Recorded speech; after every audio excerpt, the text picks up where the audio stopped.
आज की इस वीडियो में हम बात कर रहे हैं अरेबिका और रोबास्ता कॉफ़ी के बीच के डिफरेंस के बारे में। जैसा कि हमें पता है कि कॉफ़ी एक फ्रूट है जो हमें पेड़ों से मिलती है। अरेबिका के पौधे से हमें अरेबिका कॉफ़ी बीन्स और रोबास्ता के पौधे से हमें रोबास्ता कॉफ़ी बीन्स मिलती हैं। अगर बात करें अरेबिका की तो अरेबिका का जो ओरिजिन है वो अरब में हुआ है, नाम ही बता रहा है अरेबिका। और रोबास्ता की बात करें तो ये लैटिन अमेरिकी एक वर्ड है जिसका मतलब होता है भारी भरकम या स्ट्रॉन्ग। तो रोबास्ता का जो ओरिजिन है वो कांगो में हुआ है। जैसा कि हम जानते हैं कि दुनिया में कॉफ़ी सिर्फ कॉफ़ी बेल्ट में उगाई जाती है। कॉफ़ी बेल्ट के बारे में एक वीडियो विस्तार से बनाएंगे। फिलहाल हम देखते हैं कि अरेबिका और रोबास्ता कहाँ कहाँ ग्रो करती हैं। बेसिकली समूचे कॉफ़ी बेल्ट में अरेबिका और रोबास्ता ग्रो करती हैं। तो जो अरेबिका के लिए समुद्र तल से ऊंचाई रिक्वायर्ड होती है वह रिक्वायरमेंट है आपके तकरीबन 900 से 2000 मीटर की ऊंचाई कम से कम समुद्र तल से होनी चाहिए उस क्षेत्र की जहाँ पर अरेबिका ग्रो कर रही है। रोबास्ता को ग्रो कराने के लिए हमें समुद्र तल से तकरीबन 700 से 1000 मीटर पर हम रोबास्ता की खेती या प्लांटेशन कर सकते हैं। बात करें इन दोनों पेड़ों के बीच के मेजर डिफरेंस की तो मेजर डिफरेंस है इन दोनों पेड़ों की हाइट। अरेबिका का पेड़ कंपैरिजन टू रोबास्ता ज़्यादा ऊंचा या लंबा होता है। अरेबिका का जो पेड़ होता है वो तकरीबन 9 से लेके 15 फीट ऊंचा होता है और रोबास्ता का जो पेड़ है वो 6 से लेके 10 फीट ऊंचा होता है। और एक और मेजर डिफरेंस है, जहाँ पे अरेबिका ग्रो करती है उस एरिया का टेम्परेचर जो आइडल टेम्परेचर होता है वो अप्रॉक्स आपका 19 से लेके 23 डिग्री सेल्सियस तक होता है, जबकि रोबास्ता ग्रो करने वाली जगह का आइडल टेम्परेचर 21 से लेके 26 डिग्री सेल्सियस तक हो सकता है।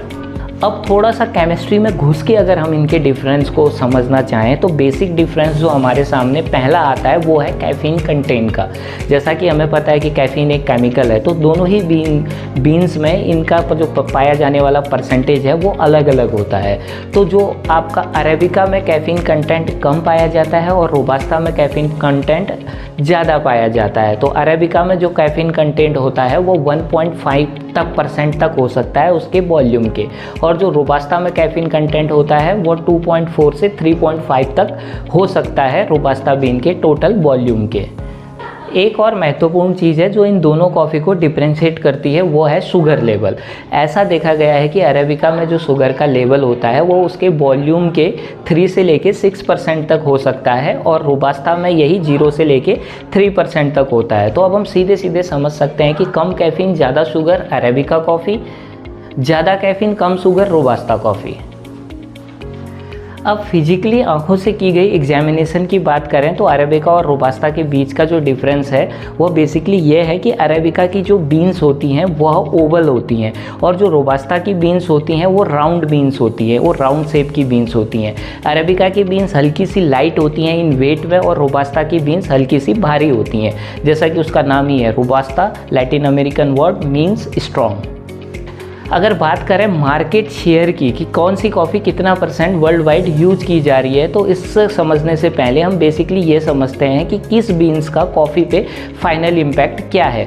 बेसिकली अरेबिका हम जानते हैं कि लेस कैफिनेटेड है, उसमें स्वीटनेस ज़्यादा है। Arabica known for his acidity and arabica known for his aroma. तो बेसिकली अरोमा और एसिडिटी के लिए अरेबिका कॉफ़ी दुनिया में जानी जाती है, साथ साथ उसमें कैफीन कंटेंट कम है प्लस उसमें स्वीटनेस शुगर लेवल ज़्यादा है, जिसकी वजह से वो दुनिया में अच्छी खासी मात्रा में यूज की जाती है। तो उसका मार्केट शेयर 70% है। यही सबसे बड़ी वजह है कि कॉफ़ी में पाया जाने वाला कम कड़वाहट या कम बिटरनेस की वजह से उसे ज़्यादा यूज किया जाता है। और बात करें रोबास्ता की तो रोबास्ता का जो शुगर कंटेंट हमने देखा वो 0 से लेके 3% तक है और उसमें कैफीन का कंटेंट अप टू 3.5% हो जाता है, यानी कि ज़्यादा कैफिनेटेड और बिटर।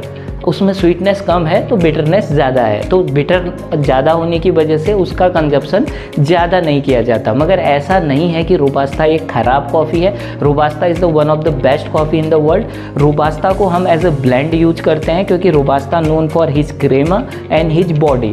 वह किसी भी कॉफ़ी में क्रेमा के लेवल को बढ़ाने के लिए, साथ में बॉडी देने के लिए, यानी कि उसके थिकनेस को बढ़ाए रखने के लिए बेहतरीन ब्लेंड के रूप में काम करती है। रोबास्ता का काम साथ साथ में इंस्टेंट कॉफ़ी बनाने में भी बहुत किया जाता है। अधिकतर इंस्टेंट कॉफ़ी मार्केट में मिलने वाली रोबास्ता से ही बनाई जाती है।